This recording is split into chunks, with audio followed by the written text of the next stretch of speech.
The Last Renaissance Man by T.D. Webster, with Michael Pennington as Bill Mottram, Caroline Mortimer as Jenny, and Geoffrey Matthews as Ambrose Gray. The Last Renaissance Man.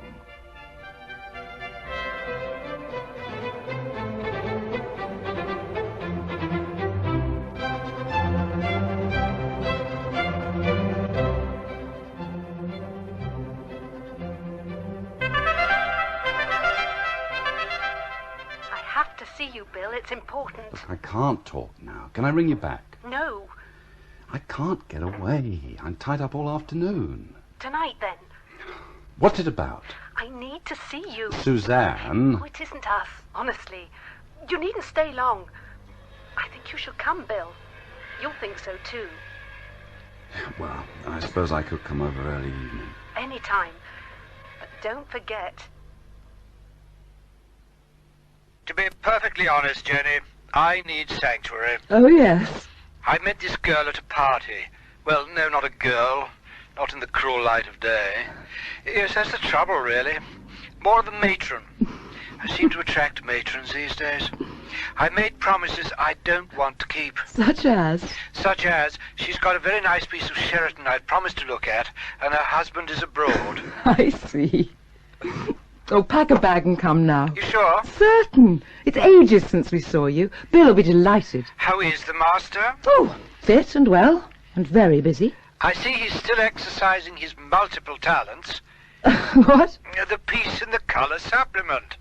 Oh, that. Yes, modern Chippendale, latter-day Leonardo. Very good. I thought the article was appalling. It made us sound like a twee cottage industry. I see old Maurice got only the slightest mention. Ah, well, Maurice is plain commercialism. He just sells the stuff. Are you still involved? Very occasionally. I'm back teaching. I run a playgroup. Right. What time can we expect you? It'll be nice to see Ambrose again. Yes, great. I like to see old Ambrose from time to time. He's a salutary warning. A warning? Yeah, against dabbling, dilettantism. And you don't dabble. Whatever I do properly. Ambrose is frightened of commitment, he always was. There was a time when you hung on his every word. Yeah, well, I didn't know then that the world was full of Ambroses.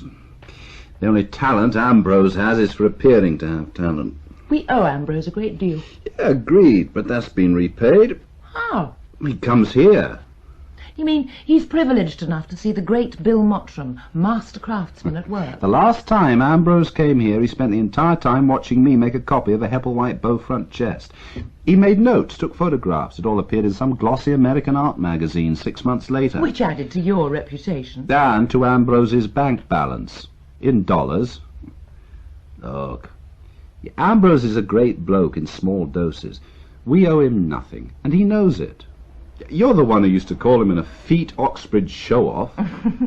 Well, we were all show-offs then. Coffee or tea? No, I'll leave it, thanks. I better get moving. Moving? Where? I've promised to look at a table at a farm near Ledbury. Ambrose won't mind. I've asked people round for drinks to meet him. Oh, what time? About 8. Well, if I get to move on now, I'll be back by 8:30. Ambrose will keep them amused, as long as he doesn't start telling them how he discovered me. Would you like a drink? No, thanks. I don't have a lot of time. I didn't hear your car. Well, I parked in the lane and came across the paddock. Are you sure you won't have one? What is it, Suzanne? When I said it wouldn't take long, I didn't mean 2 minutes flat. No, I wouldn't say discovered.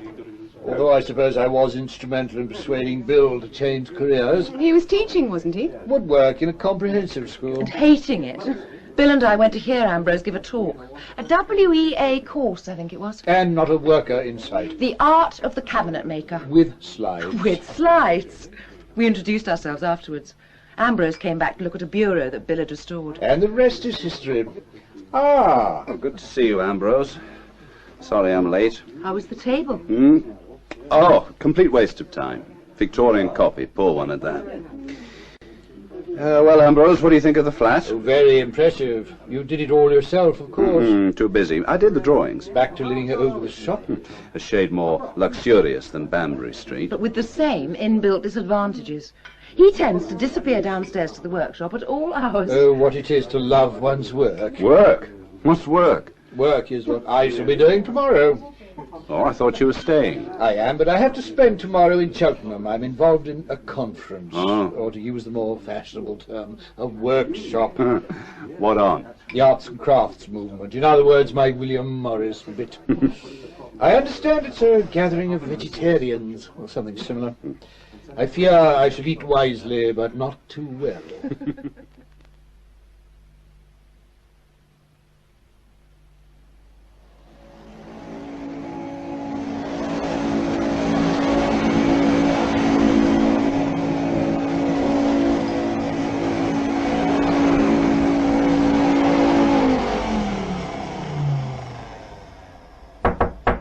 Mrs. North! Mrs. North! It's 10 o'clock! 10 o'clock, Mrs. North. Hairdressers this morning? Come on. Time to get up. Mrs. North? Mrs. North?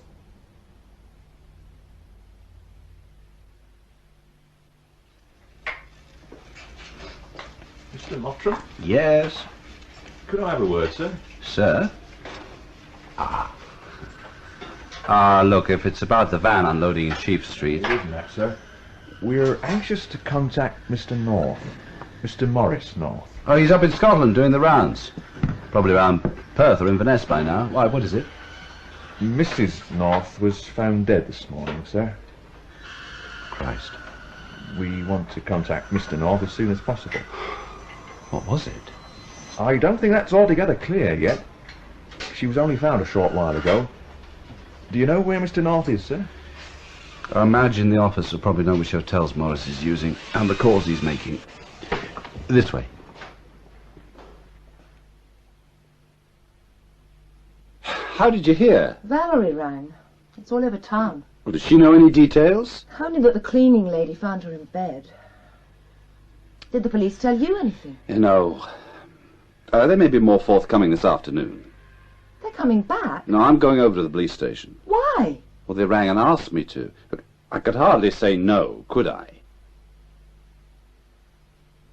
Thank you for coming so promptly, Mr. Mottram. Do sit down. This is Detective Sergeant Cook. Sir? My name is Herrick.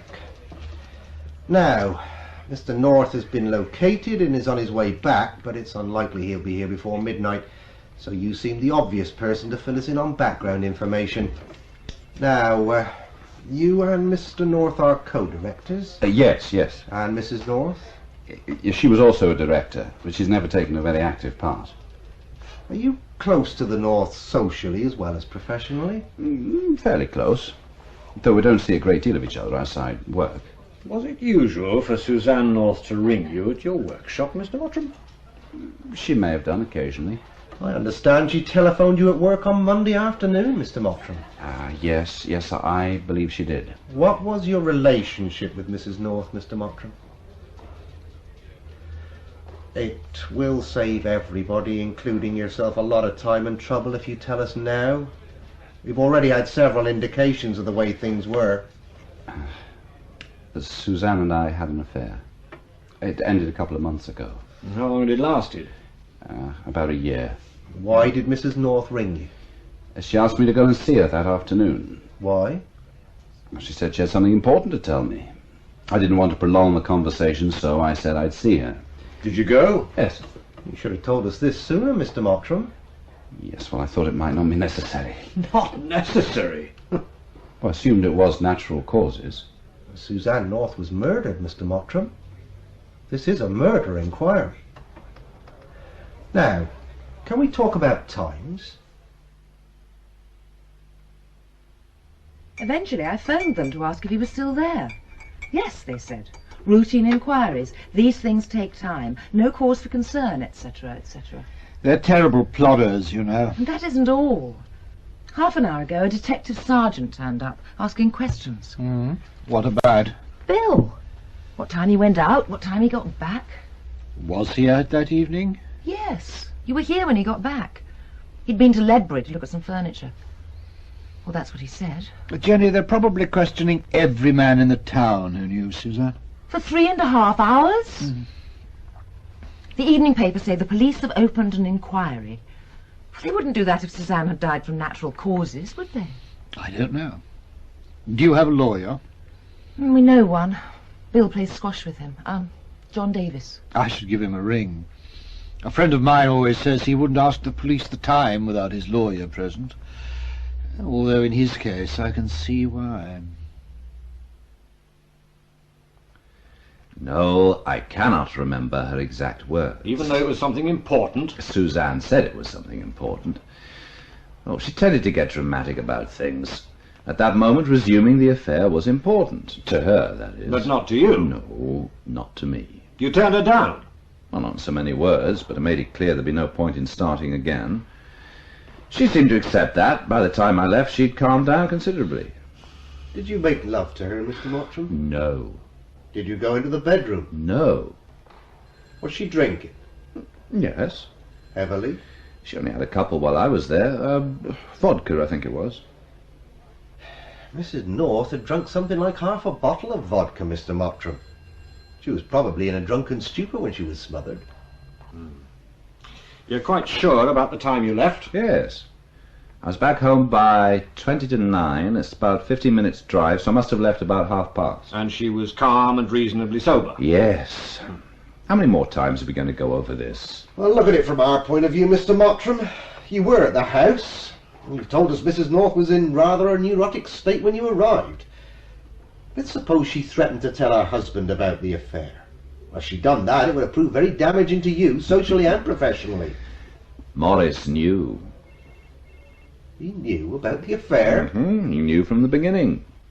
He accepted it. Oh, come on! You're telling us you were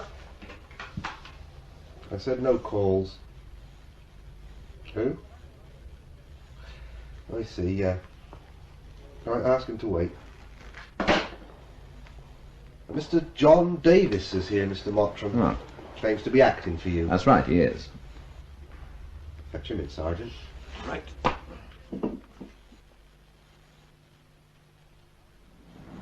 Can I offer you a lift, Bill? No, thanks. I'll walk. Well, what happens now? Well, the ball's in their court. I don't suppose you need telling you've been a bloody fool. No, I don't need telling. So, what now? Depends what they come up with. Forensic and so on. Whether Suzanne had any more little playmates. It'll help considerably if Maurice tells them he knew about you and Suzanne. Cuts down on motive. If he did know. Well, let's hope he says so. Some men wouldn't find it an easy thing to admit. What if they ask me in again for questioning? Contact me immediately. I think perhaps we'd better have a chat first thing tomorrow anyway. Oh, you think it looks as bad as that? I think we should allow for contingencies. 10 o'clock.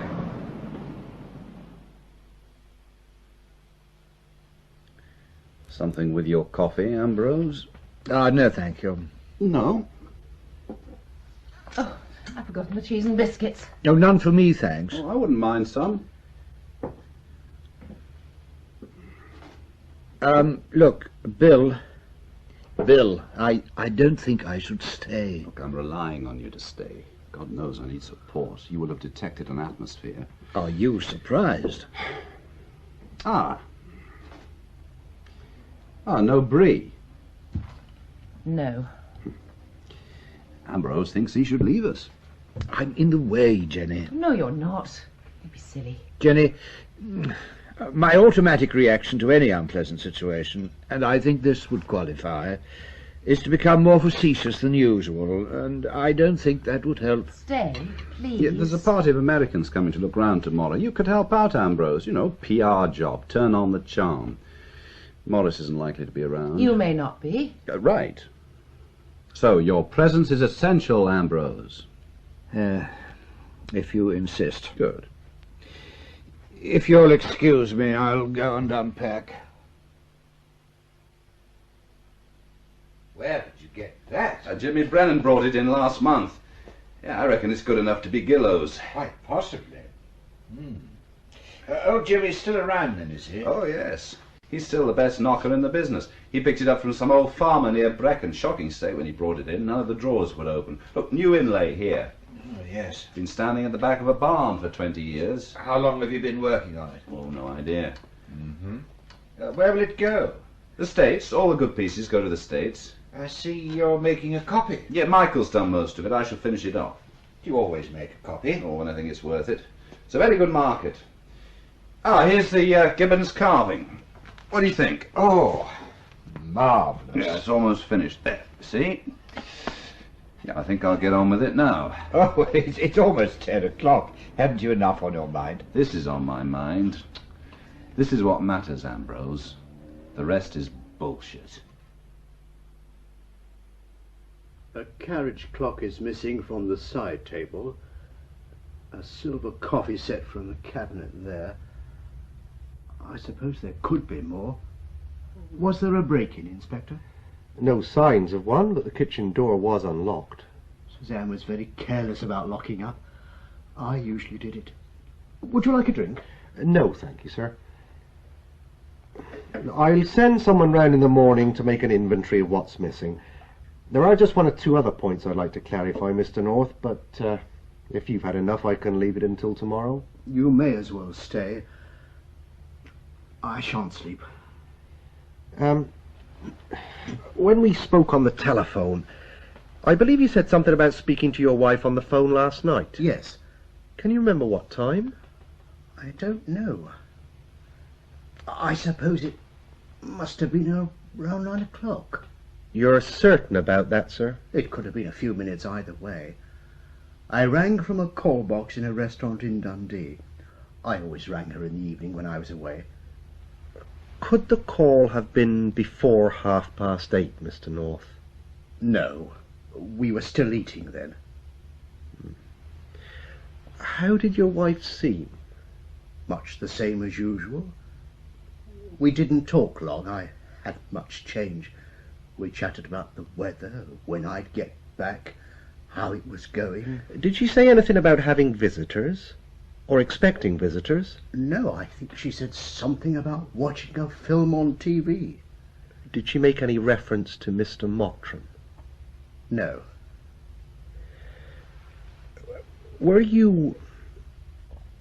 Are you aware of your wife's relationship with Mr. Mottram, Mr. North? Yes, I knew about that. Did you get to know at the time of the affair or later? I knew soon after it started. How? Suzanne told me. There was a very big difference in our ages, Inspector. Suzanne led her own life. We married on that understanding. I expected her to be sensible and discreet, that's all. Surely the situation created difficulties, Mr. North? No. I'm a realist, Inspector. Did your wife ever threaten to leave you because of Mr. Mottram? No. I think the affair had run its course. Were there any others? No. How do you know, Mr. North? She would have told me. Suzanne told me everything.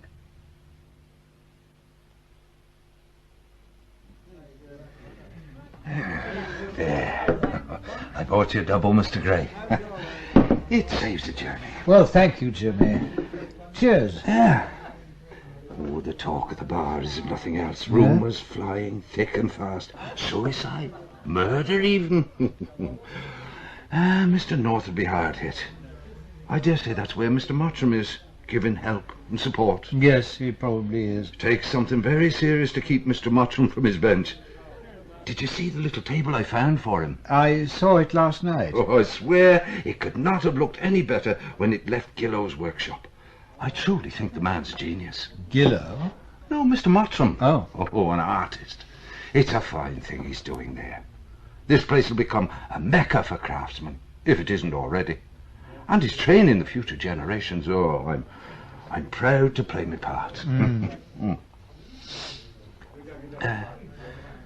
You will remember to tell him about the desk. 600, yes. We'll be talking around that figure. After tomorrow, I shall be at home all week. He has my number. Oh, and there's another little bit of information you might pass on. Yes. Last September, I bought Mr. Mottram a George II bureau. Mahogany. Oh, a cracking lot. I got it from a retired naval man living in Radnor. It even had what do you call it, a proof... a provenance? A provenance. Now, last week I was in Bath. There's a very fine dealer just off Pitt Street. I forget the name. Yes, I know who you mean. He's an old friend. Is he? Well, it's a small world. Well, I called in to have a look around, and there it was. The very same bureau. This is the vital information I have to pass on to Bill, is it? Oh, intriguing information, Mr. Gray. All Mr. Mottram's restored pieces go to the United States. I recall him saying that the bureau already had a buyer waiting in Boston. So there it was, in Bath, when I thought it had crossed the water. Yeah? Oh, and another thing, there was no provenance with it. The man said that there wasn't one. And anyway, a piece like that didn't require one. It spoke for itself, which is true, but, there was a provenance. It wasn't the same bureau. Oh, I swear it was. So there you are, Mr. Gray. A little puzzle. A little mystery. They asked the same questions. I gave the same answers. And that was it. What does John Davis think? He was as relieved as I was. He warned me to expect a rough passage. I think he expected them to charge me. Not an encouraging reaction from one's lawyer. He was facing facts, I suppose. When did Maurice get back? About 1 this morning, the police said. Margaret rang while you were out. Oh. The police have been to see them. She had to make a statement about coming here on Monday evening, the time you joined the party. That will have made her day. You should be thankful there was somebody here. Have you been in touch with Maurice? No, not yet. Will the police have told him what was in your statement? I don't know. I doubt it.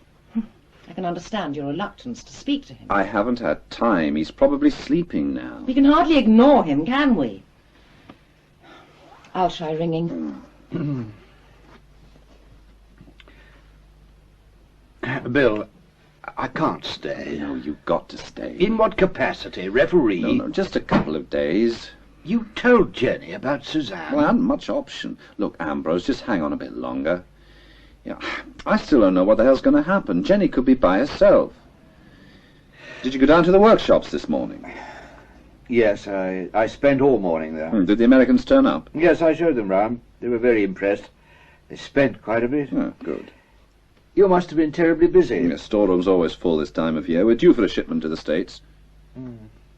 Oh, which reminds me, I saw Jimmy Brennan in the Plough at lunchtime. Hard luck. He said he'd got a partner's desk you might be interested in. 600. Oh, and he asked me to pass on some terribly involved story about a George II bureau which he brought to you last year. What about it? No, he saw it in a showroom in Bath last week. He thought it had gone to the States. Yeah, it has. We can double our prices there. Jimmy's certain the bureau is the same one. A little puzzle, Mr. Gray, a little mystery. Oh, Jimmy's a devious old bastard. He's so pissed most of the time he doesn't know what day it is. Well, he was most insistent that I tell you. All right, I'll tell Maurice when he gets back to work. It may make some sense to him. He looks after distribution. Oh, did you manage to speak to him? Yes. How is he? He said he was all right. He sounded awful. He's going over to see Suzanne's father this afternoon. I asked him to call in on the way back. Where will it be, Maurice? St. Peter's. That's the village church near her father's. Suzanne was christened there. Well, if there's anything at all we can do to help, anything. I think everything's in hand. Thanks all the same. You're welcome to stay with us if you'd rather. That's kind of you, Jenny. But I'd rather be at home. I've got to come to terms with it sooner or later. Oh. If you feel the need of company, just ring. Thanks. Is Bill around? He's in the workshop. Shall I fetch him? No, I'll go down. I dare say my desk is piled high with letters. We can wait, Maurice. To be honest, I hope there is plenty to do. I think I'd prefer to get on with some work. Yes, of course. I'm sorry, Jenny, but it's impossible. I've got an appointment on Friday afternoon. The funeral's in the morning. Oh, I couldn't face it. Maurice won't want me there anyway. It hasn't been a very pleasant visit, Ambrose, to put it mildly. Thanks for staying. I'll come again when things have settled down. That may be a very long time, if ever. I suppose so. I can't really see how Bill and Maurice can continue working together. Oh, I think they will. I didn't mean Mottram and North. I meant Mottram and me. Whatever there was between Bill and Suzanne didn't amount to much, you know. Yes, I know. Just one of those things. There have been too many of those things, Ambrose. I used not to mind. Allowances must be made for the artistic nature. It goes with the talent, etc. He may have learnt his lesson. Bill doesn't learn lessons. He gives them. You found me all right then, Mr. Gray? Well, not really. I kept finding myself the wrong side of the canal. Still, you're here. I often think I'm too isolated. But on the other hand, I have the storage space. What was it? A lock-keeper's cottage? No, a pub. Oh, the Bridge Inn. I can remember it packed out to the doors. Then the canal went out of use and the custom disappeared. Very appropriate, some people say, me living in a former public house. Anyway, let's get inside and have a drop of something warm.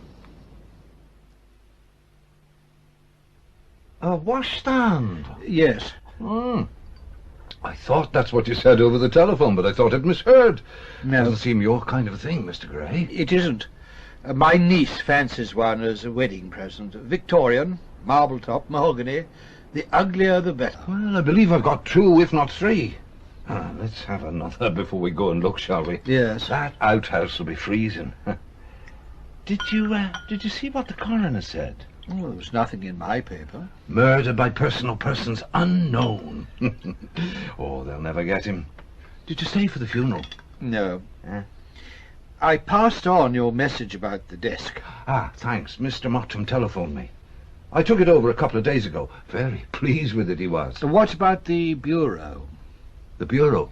You said something about seeing a George II bureau in Bath. One of your discoveries. Oh, that! I sorted it all out with Mr. North. I was in error. Not for the first time in my life. Right. Cheers. Well, shall we see if we can find your niece a washstand? What was it, Ambrose? Is it gin and something? Oh, not for me, thank you, Stephen. I'm off. Before chucking out time? Closing time is an hour ago. I thought that's why you drank here, Ambrose. Liberal interpretation of licensing laws. I drink here because it's within walking distance of my simple abode. Oh. And if I don't go now, it's going to seem a very long walk home. Well, we're going after this round. We'll give you a lift. Thank you, but no thank you. I need the exercise.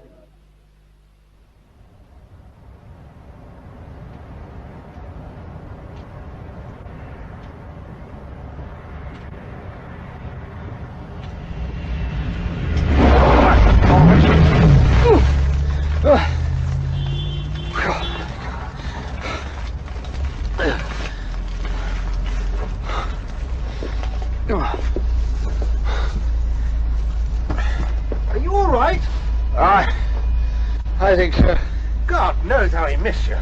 Bloody idiot nearly forced me into the ditch. Are you sure you're all right? A few scratches when I went into the hedge, that's all.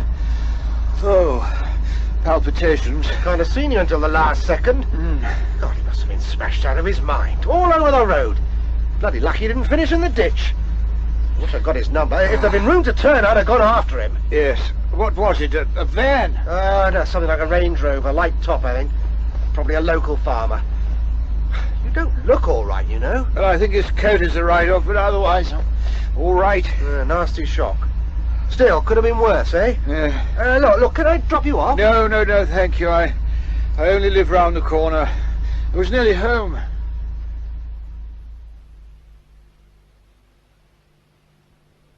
What happened, Ambrose? The lady get carried away? Oh, hello, Ross. The scratches. Things get out of hand? I fell into a hawthorn hedge. Oh, yes. Say no more. Now, what about number 43? But the commode. It won't reach the reserve. I'm sure it's the one. That Irish fella, the knocker, offered me years ago. What's his name? Jimmy Brennan. Brennan. A villain, but he comes by some decent stuff. Not anymore. Christ, walls have ears. Our friend Brennan inside, is he? Dead? Oh, cirrhosis of the liver, right? Wrong. He got pissed and fell into the canal. Where did you hear this? Oh, somebody in the pub at lunchtime. He was a bit miffed because Brennan had promised him a set of chairs. You're right, Ambrose. I was chatting to him only a few days ago. Oh, well, that's life. You did remember to ask, Maurice. Yes, I asked him. He obviously didn't want to come, so I left it at that. He spends far too much time alone. If that's what he wants. Has he been coming into the office? No, not recently. He has been talking about packing it in.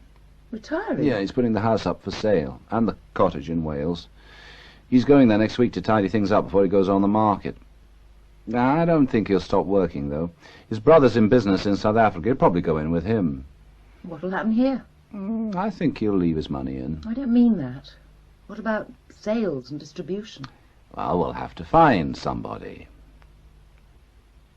Ambrose might be interested. Ambrose? Well, why not? He knows antiques, he knows the market. Not on the scale we work on.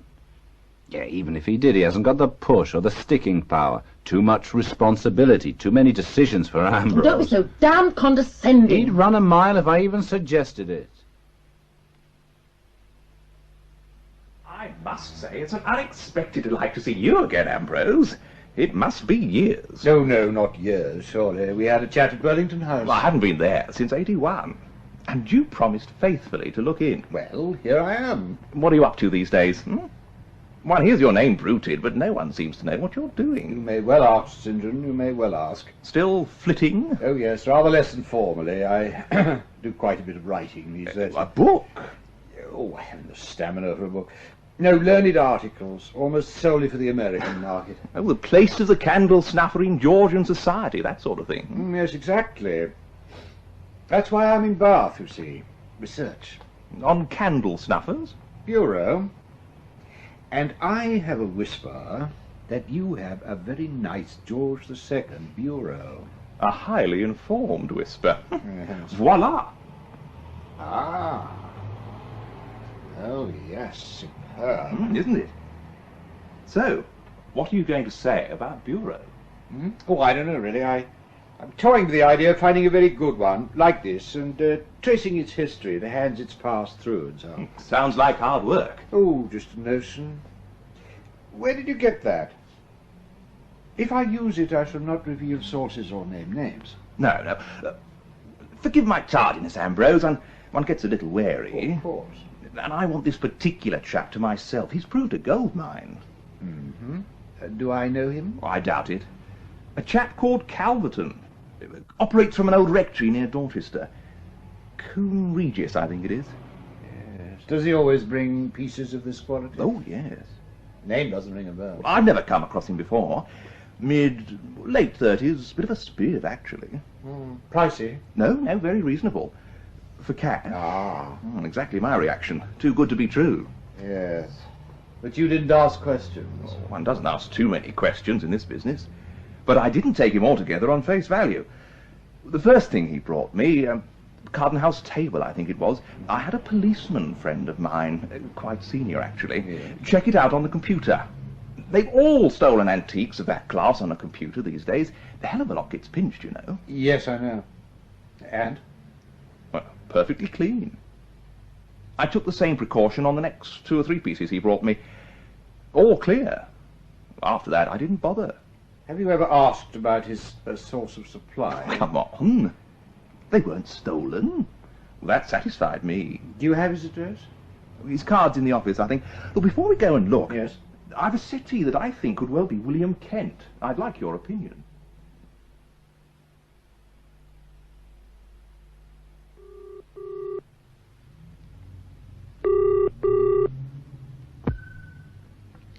Bill Mottram.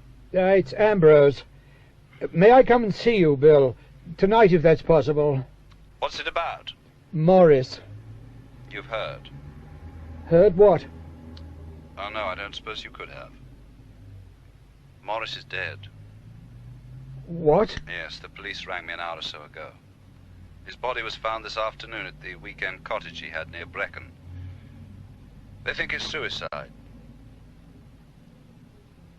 You said something about wanting to see me? Yes. Concerning Maurice? Yes, it is. I think I should come and see you, Bill, as soon as possible. The cottage is on Forestry Commission land.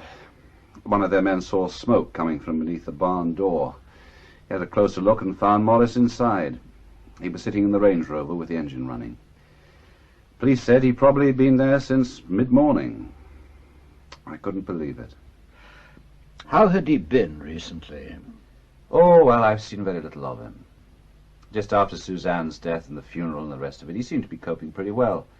Said he was going to the cottage to tidy things up before selling it. The police seem to think that means he didn't go up there with the intention of killing himself.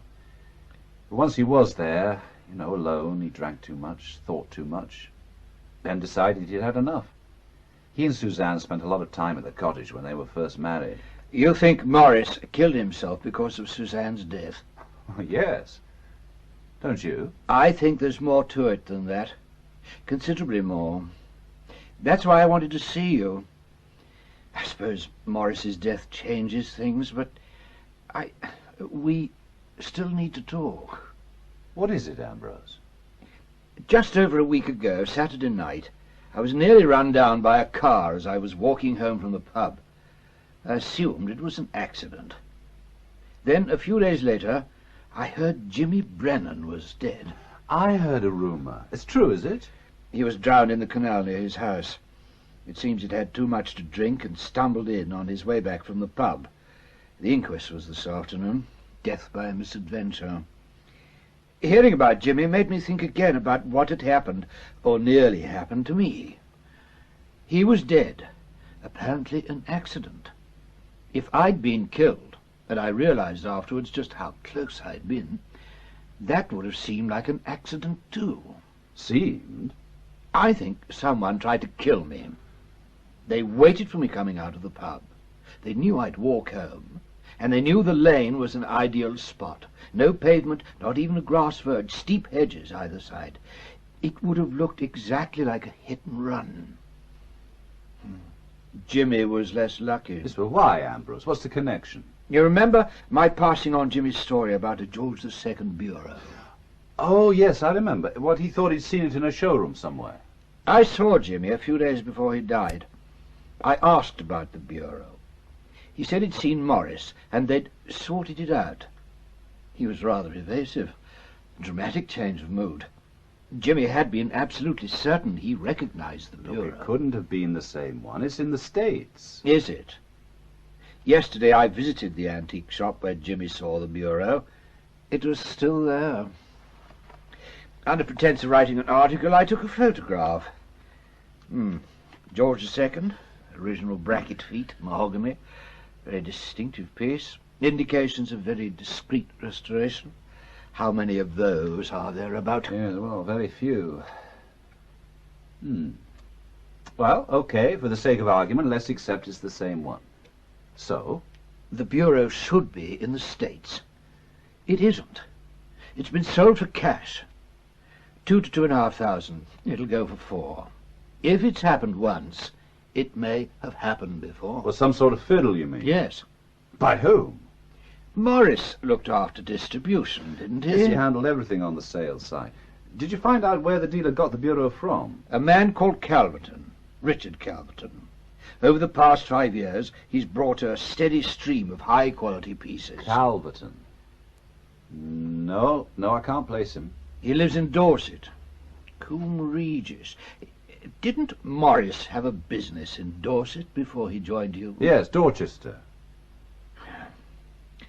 Suppose Maurice was milking the United States shipments, fiddling the invoices, something like that, with Calverton acting as middleman. Then he hears that Jimmy has spotted the bureau and is asking questions. He hears I know too.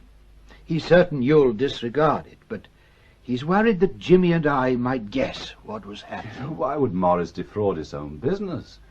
What'd be the point? I don't know. No, you're piling supposition on supposition, Ambrose. Now look, suppose it is the same bureau. Suppose somebody did try to run you down. Suppose Jimmy was murdered. Suppose Maurice did know this Calverton character. Suppose they were on the same fiddle. How has it worked? I don't know, but 3 people are dead. Fact, not supposition. I don't believe Maurice killed himself because he couldn't face life without Suzanne. He did it because he thought he was going to be found out. If Maurice was defrauding the firm, he's had plenty of time to cover his tracks. I don't mean fraud. I think he was involved in Suzanne's murder. Ambrose, Maurice was 400 miles away. Calverton wasn't. You went to see Suzanne that night because she said she had something important to tell you. Yes. Perhaps she'd found out about Maurice defrauding the business. She was a partner. Suzanne said nothing about Maurice or the firm. All she wanted was bed. Yeah, well, she may have intended to tell you and then changed her mind. All right. Let's say she'd found out Maurice was on the fiddle and was going to tell me. Now, how did Maurice find out she knew? How did he know she meant to tell me? And how did he kill her? Calverton, I suppose. I don't know. No, I'm not saying there wasn't something odd going on, Ambrose, but the fraud, if there was one, may have nothing to do with Suzanne's death. The police would soon find out. You think we should go to the police? Well, that's why I came. I thought you should know first. I hate to admit to a primitive response like revenge, but I resent somebody trying to kill me. Maurice is dead, Ambrose. Calverton isn't. Either or both of them could have been involved. A great deal of what I've said is speculation, but the police would have 2 solid pieces of evidence, the Bureau and the Range Rover. We think Maurice used the firm's Range Rover? Well, it's likely, don't you think? And if he did, there may have been damage, scratches, something like that. Yes, I suppose you're right. We should go to the police. Calverton's still free. Of course, he may have cleared off by now. I think it's more than likely. Why do you say that? I tried ringing him, couldn't get through. Directory inquiries said the phone had been disconnected and the number was no longer in use. So, what do we do? Though it isn't we, is it? The decision's yours. Mine? Well, you'll bear the brunt of it. The police will be more than interested, but it will mean, endless questions, interviews and publicity, and appearance in court. It was perfectly straightforward when Maurice was alive. I had to tell the police. I didn't relish the prospect. I relish it even less now. I also have the uncomfortable feeling they may never find Calverton. Yes, and if they do, they may not be able to prove anything. All it will establish is that my firm has been cheating its customers somewhere along the line. I don't have to tell you the repercussions from that. No. I shall be back to a 4-man business if I'm lucky. I'm sorry, Ambrose. I've put you in an impossible position. If you want to go to the police, that's what we'll do. In fact, they said they'd be sending someone round later tonight. They want a statement on how Maurice has been since Suzanne's death, state of mind and so on. They'll be here soon. Why, I don't think I'll wait. It's up to you. No, I don't think so. Have you discussed it with anyone else? No. Will you tell Jenny? No. No, we're bound to be committing some sort of offence, withholding evidence, is it accessory, something like that? If she doesn't know, she can't be involved. You wouldn't be involved if I'd followed my usual maxim, when in doubt, do nothing. Were you called? Yes. Briefly. Had Maurice planned it? The coroner seemed to think so. Maurice had taken a length of hose with him, even tape to fasten it to the exhaust. Doctor said the whiskey and the sleeping pills would have knocked him out before the fumes took effect. Did the police find a note? No. They came to the conclusion that he'd no one close enough to write to. They said he had no strong emotional ties with anyone, which was the reason he cracked up. He'd no one to talk to. There was us. Oh, we didn't know Maurice at all.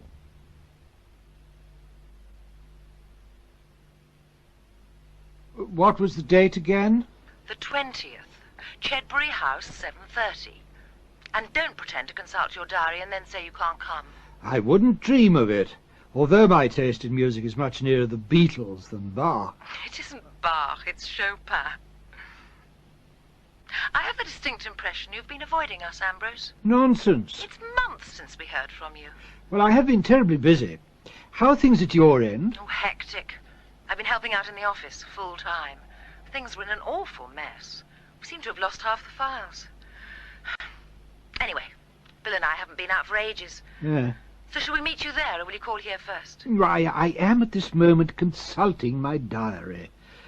Ah. No excuses. In that case, the Queen Mother will have to wait. Good. Come here first. It's almost on your way.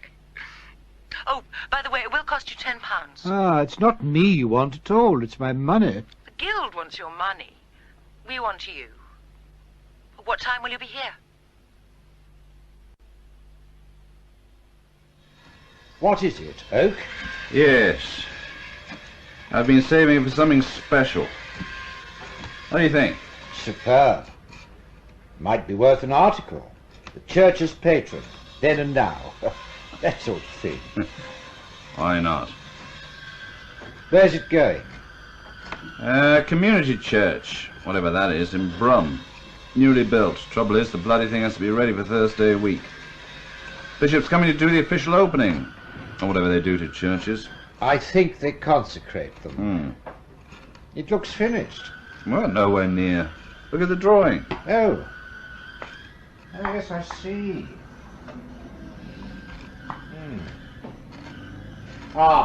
Jenny said to tell you, you should be getting ready. Oh, what? The Chopin recital at Chedbury House. Oh, Christ. I'd forgotten. No chance. I trust you'll tell her that yourself. Well, I did warn her.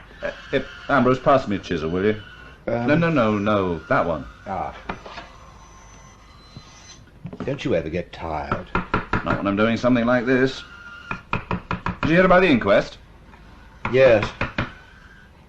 Did the police look any further than Suzanne's death? Any further? Didn't they consider Maurice might have had other reasons for killing himself? Well, I don't think so.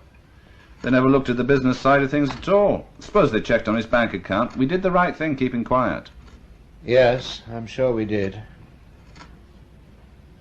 Well, I'd better go and inform Jenny you won't be joining us. Ask her to do me some sandwiches and a flask of coffee before she goes, will you?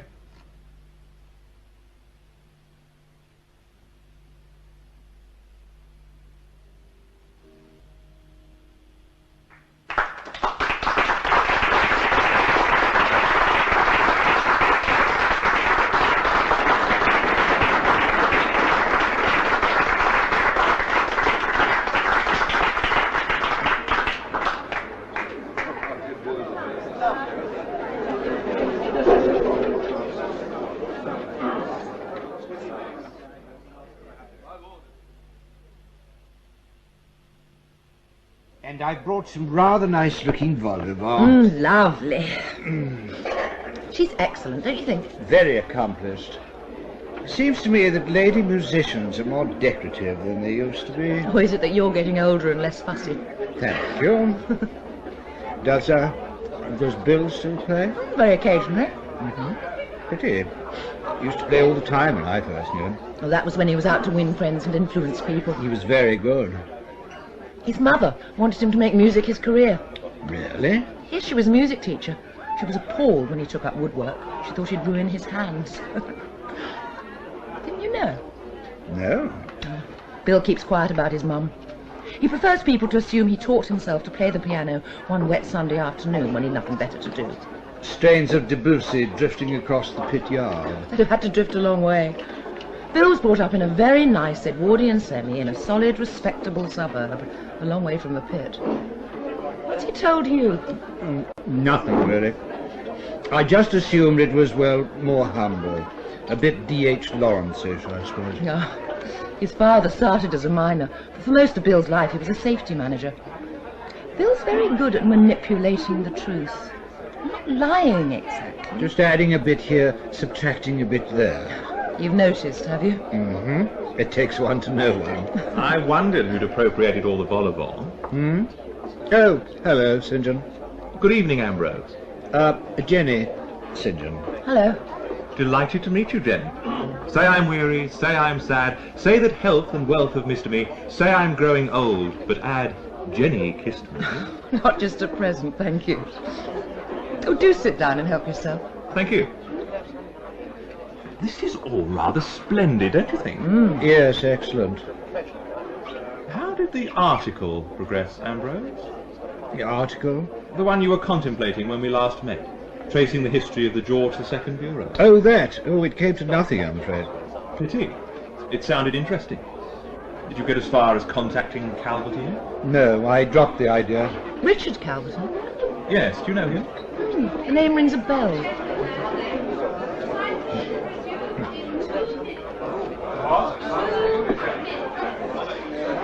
We ought to be getting back.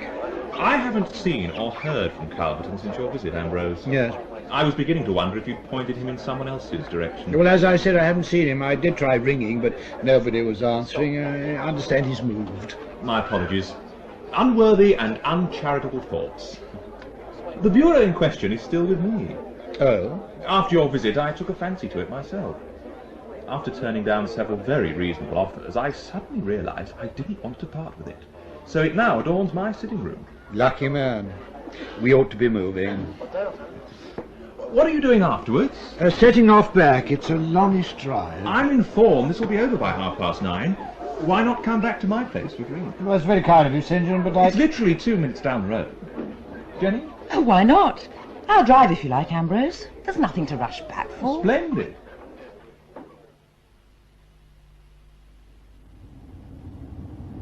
Nice flat. Yes, very nice. I was pleased she decided to include some Ravel. Yes. Yes, I think a whole evening of Chopin would have been too much. For me, that is. Ambrose. Yes?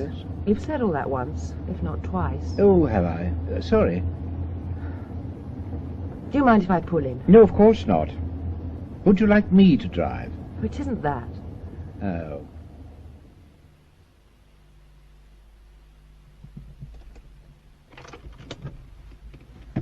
What's wrong, Ambrose? Nothing. No? Up to the interval you were on top form, sparkling. Then your friend St. John appeared. He has that effect on me. I don't think it was him, was it? It was what he said. From the moment he mentioned Calverton, you became monosyllabic. It wasn't that. I don't like being upstaged. You didn't want me to go back to St. John's flat because you thought I might recognise the bureau. Just leave it, Jenny, please. Well, I did recognise it. Bill got me to look at it when he finished it. I tried to persuade him to keep it, but he said there was already a customer waiting for it in the States. So, what's it doing in St. John's sitting room? I don't know. I gather he got the bureau from Calverton. I believe he did. Now, Calverton, as far as I can remember, did quite a lot of business with Morris before Morris joined Bill. And Bill always thought he was suspect. Now, the bureau came to Bill via Jimmy Brennan. Yes. Is it true that Brennan's dead? Yes, it's true. What else is true, Ambrose? I think you should ask Bill. I prefer to ask you, which is another way of saying I prefer the truth. Bill left it to me. I was terribly uneasy about the whole thing. But on balance, I think it was wise to keep the police out of it. Calverton probably killed Suzanne and Jimmy Brennan. He may have tried to kill you. He's still free. Doesn't that bother you? Yes, it bothers me, but I don't think the police would have found him. I don't think they'll ever find him. You think it was Calverton, not Morris. Well, I can imagine Morris as a swindler. Not as a murderer. I don't think he had the nerve. It was a question of options. I think Bill and I did the right thing. You sound as if you're trying to convince yourself, Ambrose. I suppose I am. I'd much prefer to forget the whole business. Is that why you've avoided coming to see us? Yes. I thought it would be easier if I kept away. And was it? No. Will you tell Bill? Oh, I don't know. He didn't tell you because he didn't want you involved. It was for my own good, yes, I know. And if I say anything now, he'll accuse me of browbeating the truth out of you. Which is true. Oh, we'd better get back. When we do, I think I shall go straight home. Oh, don't be silly. You must stay. You can't drive back at this time. Oh, I'd rather not, really. Don't worry, I'm not going to make a scene. Bill will probably have gone to bed anyway. 1 egg or 2, Ambrose? Oh, just one, Did you please. ever come across a guy called Roberts, Ambrose? Mervyn Roberts? Well, the name rings a bell. TV producer, Bede Features. Ah, yes. I met him at a party. At St. John's, I think it was. Ages ago. Ah, St. John. Yeah, is he any good? St. John speaks highly of him. I barely know him. We only exchanged a few words. What about him? He called me last night, wants to do a TV documentary. Oh, about the workshop? Yeah, partly. Well, me chiefly. A profile. Now that would be interesting. Sounds promising. What did you say? I was lukewarm. Good publicity. Oh, who needs it? What a hassle. TV people spend so much time fannying around, don't they? Yes, well, I think we've had all the publicity we want or need recently. Wholemeal toast or white, Ambrose? Wholemeal, please.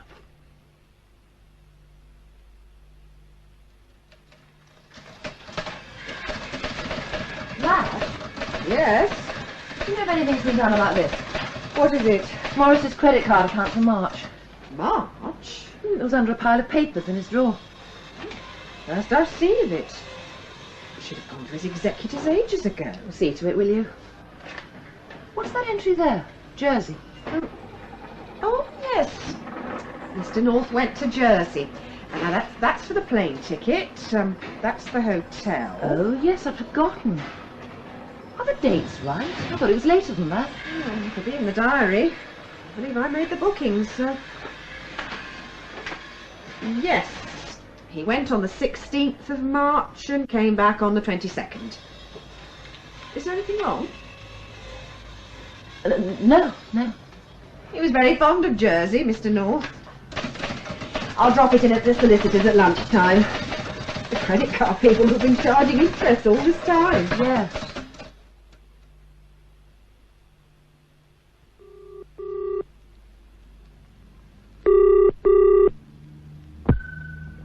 $376,896, Ambrose Gray. It's Jenny. I've been trying to get you all day. I've only just got back from Norwich. What is it? When did Jimmy Brennan die? Jimmy? Do you know the date? Oh, not offhand. Think. Hang on, a calendar somewhere. Hang on. Sorry. Yes, it would be the 18th of March, Sunday, or early on the 19th. And the night you were almost run down? Well, that was the day before. What is it, Jenny? What's wrong? Jenny? Oh, I can't talk now. Look, can I come and see you tomorrow? Oh, let me think. I shall be out all morning. St. John's coming to see me at lunchtime. Can't you put him off? I've been doing that ever since Jedbury. We're eating at the pub in the village, then coming back here. I should be able to get rid of him by 3. I'll come then.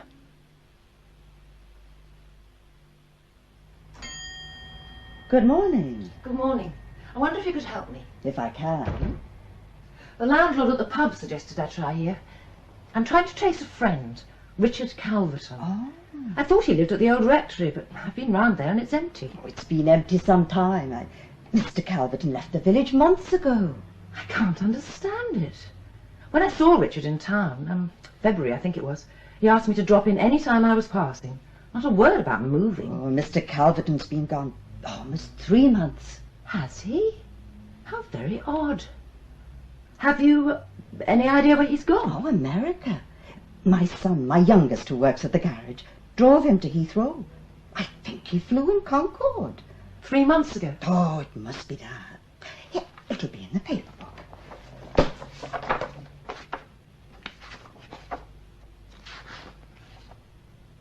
There. You see? No papers after the 1st of March. Perhaps he'd be in touch. Yes. You know the sort of thing. Mottram working on a particularly delicate piece of carving. Cut to him dashing off a sonata.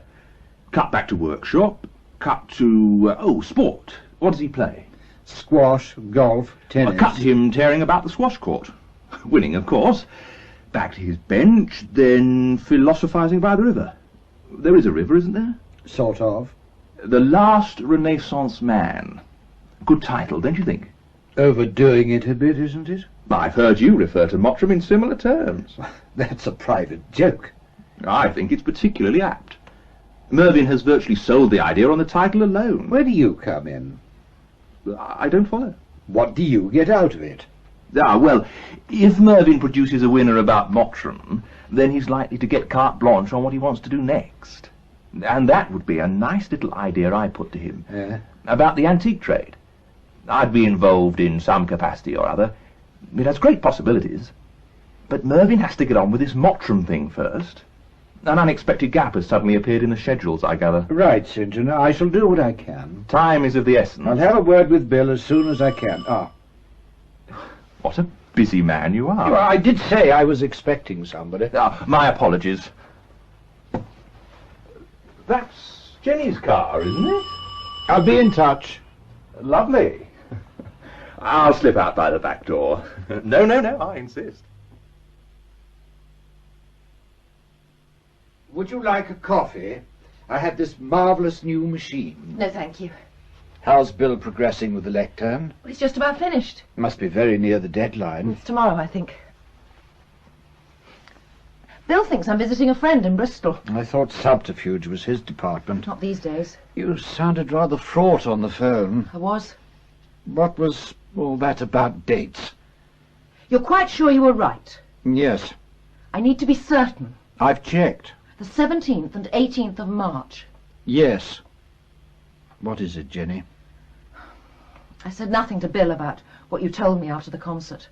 All that business about the Bureau and Morris and Calverton. I think you were wise. Well, I decided, on reflection, that you and Bill had done the sensible thing in keeping it from the police, so I'd forget it. Did I tell you I've been helping out in the office? Yes, you mentioned it at the concert.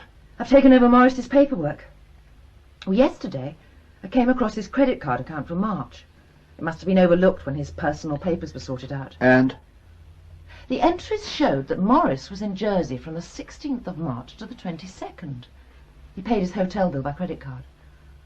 I know he went away after the funeral, but I never realized it was that weekend. The weekend Jimmy died, and somebody tried to run you down.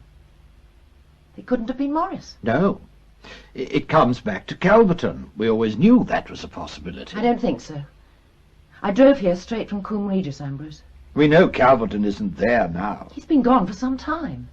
He left on the 1st of March, quite openly, with every indication he was going for good. Well, that doesn't rule him out.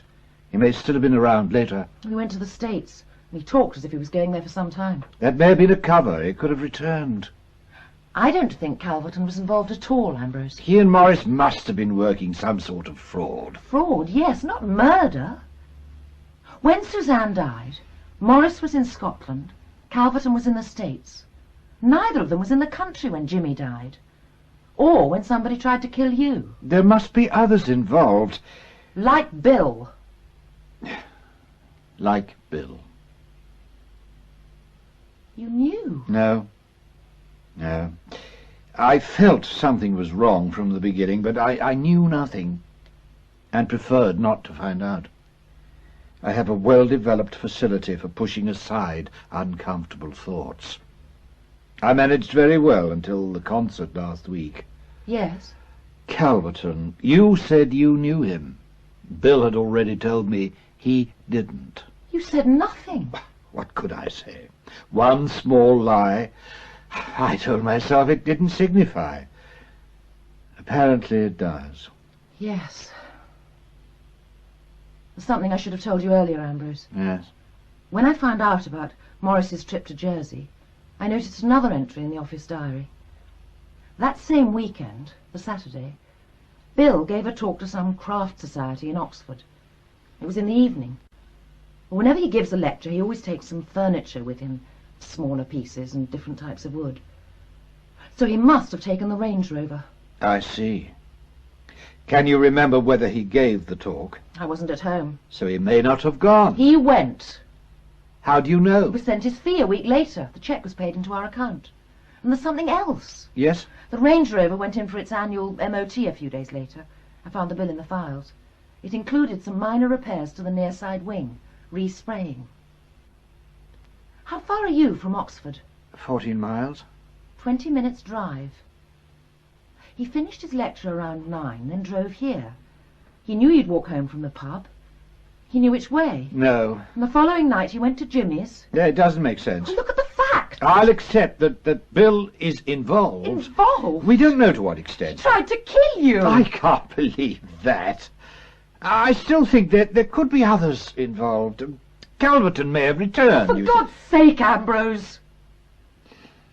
What do you want to do? Do we have a choice? Once we go to the police, we shall start something we can't stop, Jenny. I realise that. Everything we know is circumstantial. Dates, times, places. Suppose we've got it wrong. You think we should keep quiet? No. I think we should see Bill. I don't want to see him. Neither should you. All you'll get is a fresh pack of lies. Not this time.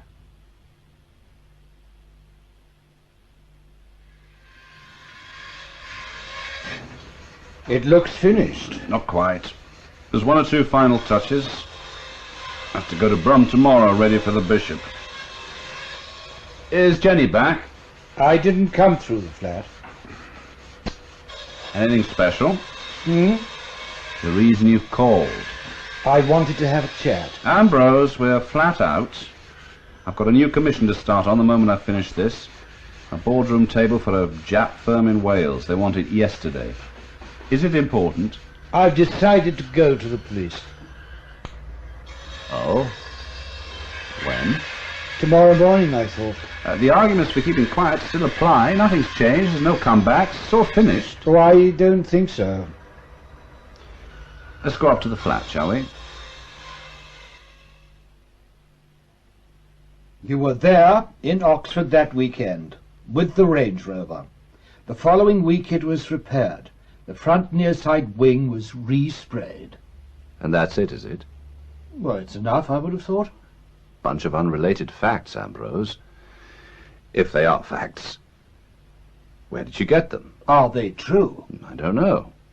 Let's assume they are. So what? You've dug up odd snippets from God knows where and pieced them together, but they don't fit. They've no relevance to each other. The fact that you know Calverton is very relevant, wouldn't you say? Oh, yes, I know him. You told me you'd never met him. Yes, if I told you, you would have jumped to the conclusions you're jumping to now. Yes. The wrong conclusions. What about Oxford? Well, I must have been there around about that time. It was the same weekend. Yeah, if you say so. You didn't mention that either. Well, why should I? I often lecture at weekends. You know that. It's hardly news. Neither is the fact that Oxfordshire is full of Range Rovers. It's all ifs, Ambrose. If the Bureau was a fake, if Maurice was here, Calverton was there. Neither of them could have killed Suzanne, or Jimmy, or driven that Range Rover. Calverton could have come back. Maurice could even have come back from Jersey. The police will have no trouble checking on that. As far as the police are concerned, it's finished. You go to them, they won't thank you. Forget it, Ambrose. I don't think I can. I've no objection to your getting away with murder metaphorically, Bill, but not literally. Go away, Ambrose.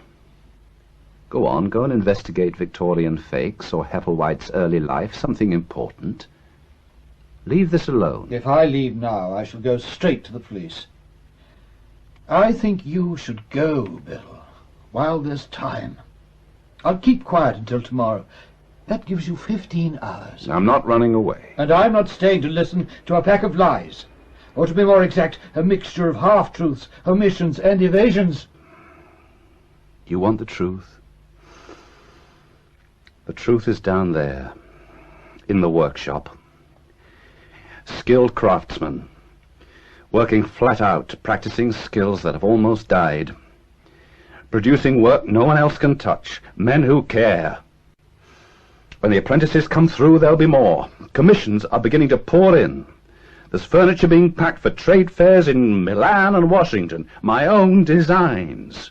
You know what I set out to do years ago. I'm almost there. And that justifies murder. It was a straight choice. Go under or fight to survive.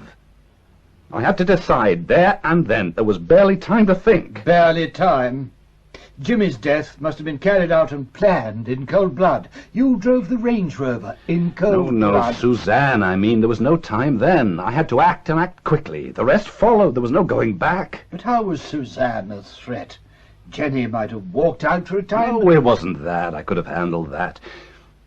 You remember telling me you thought Suzanne had found out about Maurice defrauding the business? Yes. You were right. That was what Suzanne told me. What she didn't know was that I was in as deep as Maurice. How could you both defraud your own business? We didn't.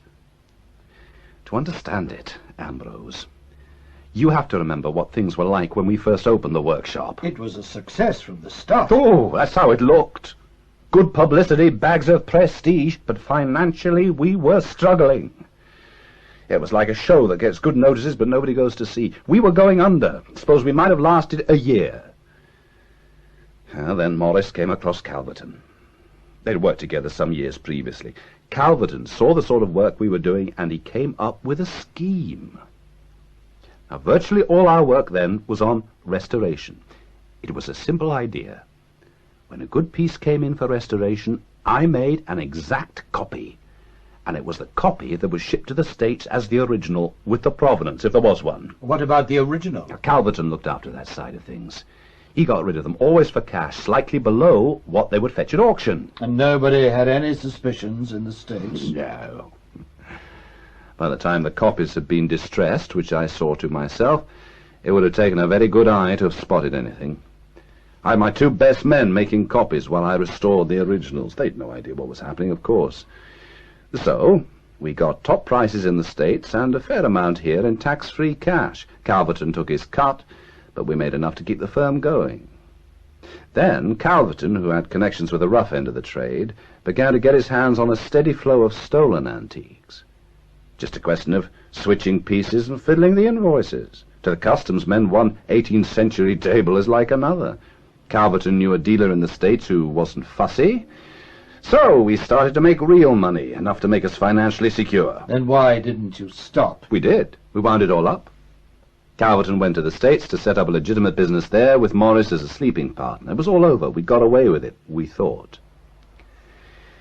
Yeah, then Suzanne rang me when Maurice was in Scotland. She had to see me. It was desperately urgent. Oh, I thought she just wanted a one-night stand while Maurice was away. I couldn't risk not going. She's getting more and more unpredictable and drinking more. She knew nothing about the fraud? No, but she'd found out. How? Well, she was convinced that Maurice was up to something. She thought he had a bit on the side somewhere, all those phone calls. So, whenever she could, she listened in on the extension every time he took a call. Now, a few days before he went to Scotland, Maurice had a call from Calverton in the States. Suzanne heard enough to realize some sort of fiddle had been going on. She said nothing, but when Maurice went to Scotland, she went through his desk. She found a bank statement from a bank in Belgium and another from Switzerland. He got over 20,000 salted away, money she knew nothing about. It must have been milk from the business, of which she was a partner, remember? So she rang me. When I got there, she told me the whole story. But she had no real proof. Maurice could have found some explanation for the money abroad. She'd heard enough. Calverton had a record. A container of furniture was due to arrive in the States. There were 5 fakes in it. All the police had to do was check it out when it arrived, and that would have been that. Had Suzanne no idea you were involved? No. That's why she was so pleased with herself. Pleased? Oh, yes. When I ended the affair, I said it was because the situation was getting impossible. You know, Maurice was a friend, the business would suffer, we were bound to get found out, and so on. Well, now she had a chance to get rid of him. She could tell the police, or take him for everything he'd got and tell him to clear off. She wanted my advice. What did you say? I tried to persuade her to drop the whole idea. To give him a chance to pay the money back. Nope, she wouldn't listen. Maurice had to go. She decided against blackmail. She wanted to phone the police there and then. The only way I could stop her was by telling her I was involved. She was furious. Not because of the fraud. What really niggled her was that she got nothing out of it. I managed to calm her down, explained why we'd done it. I had a few drinks. She began to see new possibilities. Maurice would give her a divorce, plus a handsome settlement. After a time, I would divorce Jenny. I said, let's talk about it in bed. And when we got there, I picked up a pillow and held it over her face until she stopped struggling. Then I made it look as if there'd been an intruder, and left. She wouldn't have gone to the police. She was unstable, Ambrose. Unpredictable. Once she'd sobered up, there was no knowing what she'd do. And that's how it would have been every day. You could have risked it. No. Even if she kept quiet, it would have meant the firm was virtually hers. It would have meant my life was hers. Oh, do you think I was going to give up Jenny for a bitch like that? You could have gone to the police yourself. Oh, yes. 3 to 5 years inside and the firm ruined. A good many careers ruined. Like I said, I had to think on my feet. She looked so bloody pleased with herself lying there in bed, I thought, no. What about Maurice? Did he consider his wife expendable? He had no choice. He had to go along with what had happened. I rang him from a phone box immediately afterwards. He broke down completely, called me every sort of bastard, then eventually realized that Suzanne had been only too eager to turn him in. That cooled him down considerably. He agreed to give me an alibi by saying he'd spoken to Suzanne on the phone at a time when I was at home with witnesses. He also agreed to tell the police he'd known all along about my affair with Suzanne, which he hadn't. So, I had an alibi and no motive. When you killed Suzanne, you couldn't have known that Maurice would cover for you. No, I didn't. I had to take a chance. What about Jimmy? Are you going to tell me he represented the same kind of threat as Suzanne? It was no more than a bit of trade gossip to him. Oh, Ambrose, don't be so bloody naive. Why do you think he was so interested? He knew there was some sort of fiddle going on. He didn't know exactly what, but he wanted his share. What did he tell you? Something about sorting it out with Maurice? He touched Maurice for 200 quid. And that wouldn't have been the end of it. Sooner or later he would have been back, or the drunken sod would have said too much to somebody. Like me, presumably. No, Jimmy was convinced you'd worked it out for yourself. I never gave it a second thought. He was certain you knew. I didn't know what the hell to do. I went to Oxford that weekend. When I'd finished lecturing, I decided to go and see you, tell you everything. You weren't in. I started to drive back down to the village and saw you walking up the lane. And I thought, whatever I say, he'll want to go to the police. And I panicked. You've never panicked in your life. Oh, I could have run you down before you knew what was happening, Ambrose. Easily. I swerved at the last second. I find that touching. But no last-minute reprieve for Jimmy, or Maurice for that matter. I take it he did receive some assistance. Maurice killed himself. It came at a very opportune time. Ambrose, we need to talk about now. We need to talk about 3 people dead. Useless people who led messy lives. Untalented, unaccomplished people. Like me. Like most of mankind, in fact. But mankind can go to hell, can't it, Bill? Yes, it can. I was in a corner. I used my nerve and my will and my intellect to fight my way out. And I didn't do it to save my own skin. No. Oh, how would you know, Ambrose? You've never made anything in your life. Not even a decision that matters. Yeah, all right, make one now. There's the phone. If you want to ring the police, go ahead. I think you should do that yourself. I'm telling the police nothing. It'll be your word against mine. There's Calverton. Calverton? If they find him, we'll keep his mouth shut. No. It's down to you, Ambrose. Not entirely. What do you mean? There's Jenny. Well, how does Jenny come into it? She knows everything I know. You told her? Only after she worked most of it out for herself. She came to see me this afternoon. She's still at my place. Why the hell didn't you say something sooner? Look, if Jenny agrees to keep quiet, will you? I think you should go, Bill. Well, I'd rather hear what Jenny says.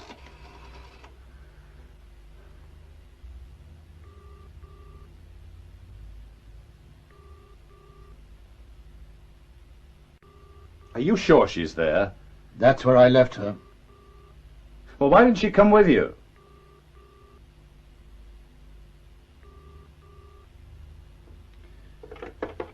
She's probably on her way. Does she know you're going to the police? No. Look, she should be consulted, don't you think? I think you should go. Ambrose, will you keep quiet if she does? If Jenny agrees. You should have told me. Ah, that'll be her now. Jenny!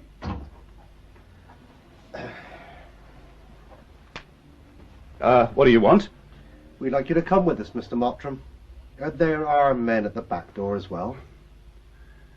You've no right to enter like this. Mrs. Mottram let us in, sir. Jenny?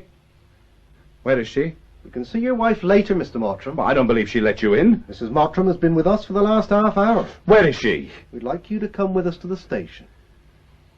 If you want to talk, we can talk here. Come on. You're in no position to choose. I suggest you get a coat and anything else you need. Oh, I'm not moving. Would you rather be carried out? There are other men outside. Yes, okay. Just remember, there's a witness I here. have noted that, sir. Sergeant Cook will come with you. It's Mr. Gray, isn't it? Yes. Where's Mrs. Mottram? Outside in her car. I shall need to see you both later. Yes. You should have come to us sooner, Mr. Gray. Should I? Give John Davis a ring, will you, Ambrose? Yes, of course. And ask Michael to get the lectern to Brum tomorrow, if I'm not back. I said I'd have it there by lunchtime. Yes. Right. Talk to Jenny. Come on. I didn't know, Bill. No, I'm sure you didn't. Talk to her, Ambrose. Cheers. Yes. I see. Both of us. Yes. Thank you for ringing. Bill will be charged tomorrow sometime. There's no question of bail. Is his lawyer there? Yes. Inspector Herrick wants to see us tomorrow morning at 10. Shall we need lawyers, do you think? Why should we? I'm sure we've committed several offences. The inspector said nothing. Yes, well, we've done our duty, haven't we? If I have to be back in the morning, I ought to be on my way. Well, you can't drive home tonight. Stone cold sober, and likely to remain so. He was certain I'd keep quiet, you know. The more we talked, the more confident he became. I suppose he was equally certain of me. Yes, I tried to tell him. He thought once you were here, it would be all right. Loyal wife, loyal friend. The loyalty was one way, Ambrose. His only loyalty was to Bill Mottram. And to his work. That doesn't excuse what he did. It explains it. You think we should have kept quiet? No. I think you, did the right thing. The only thing. What I feel is another story. If I hadn't known, would you have gone to the police? Good question. Well? No, I wouldn't. And, of course, I would have invented all sorts of fancy reasons for not doing so. In actual fact, I would have kept quiet for purely selfish reasons.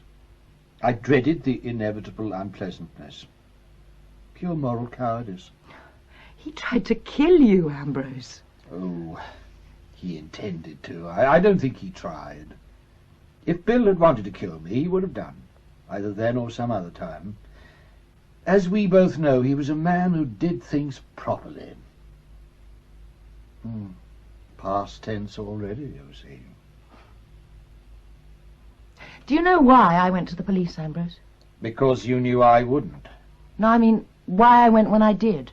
No? I thought Ambrose will have told Bill everything. And like a gentleman, he will have kept my name out of it. In an hour's time, the workshop will have closed, and they'll be alone together. You were a threat, Ambrose. Like Suzanne. Like Jimmy. I don't suppose that occurred to you. No. I didn't think it would. What are you going to do? My immediate plans don't extend beyond finishing this bottle of gin. After we've talked to the police, I may well go and see John and Frederica in the Algarve. Here will be a good place not to be. Bill thinks the workshop will close without him. He has a point. There's plenty of work. But it needs organisation, planning. I can't do it alone. What use would I be? Well, you know the business. You could look after the PR side of things. Please, Ambrose. If you think I'll be of any help. Of course you will. Oh, there's just one thing. Yes. It was something we should be prepared for. Bill's going to say anything if he thinks it'll help his case, or clouds the issue. He'll say we're lovers. People will see that's ridiculous. Yes, of course. I thought you ought to know. Pour me a drink, would you, Ambrose? Now, we ought to decide what I'm going to say to everybody in the workshop tomorrow.